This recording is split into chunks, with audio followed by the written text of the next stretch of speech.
नवरा बायकोच्या भांडणामध्ये निष्पाप मुलाचा जीव गेलाय। नवरा बायकोच्या भांडणात 11 महिन्यांच्या चिमुकल्याचा मृत्यू झाल्याची धक्कादायक घटना दौंड तालुक्यातल्या केडगावमध्ये घडली आहे। पत्नीने नवऱ्याला मारण्यासाठी उगारलेला त्रिशूल 11 महिन्याच्या मुलाला लागल्यामुळे त्याचा मृत्यू झाला। या प्रकरणामध्ये यवत पोलीस ठाण्यामध्ये पती पत्नी विरोधात सदोष मनुष्यवधाचा गुन्हा दाखल करण्यात आलाय आणि यवत पोलिसांनी त्यांना अटक सुद्धा केली आहे।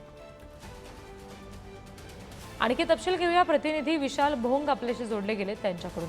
विशाल, काय नेमकं कारण होतं हे अशा पद्धतीनं त्रिशूल उगारून एकमेकांना मारेपर्यंतचं? कारण नाहक याच्यामध्ये या चिमुकल्याचा जीव गेला।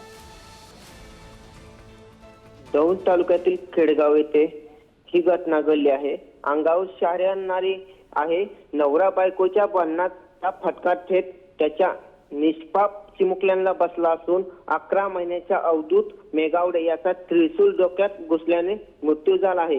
नितीन मेगावडे आणि त्यांच्या पत्नी पल्लवी मेगावडे यांच्या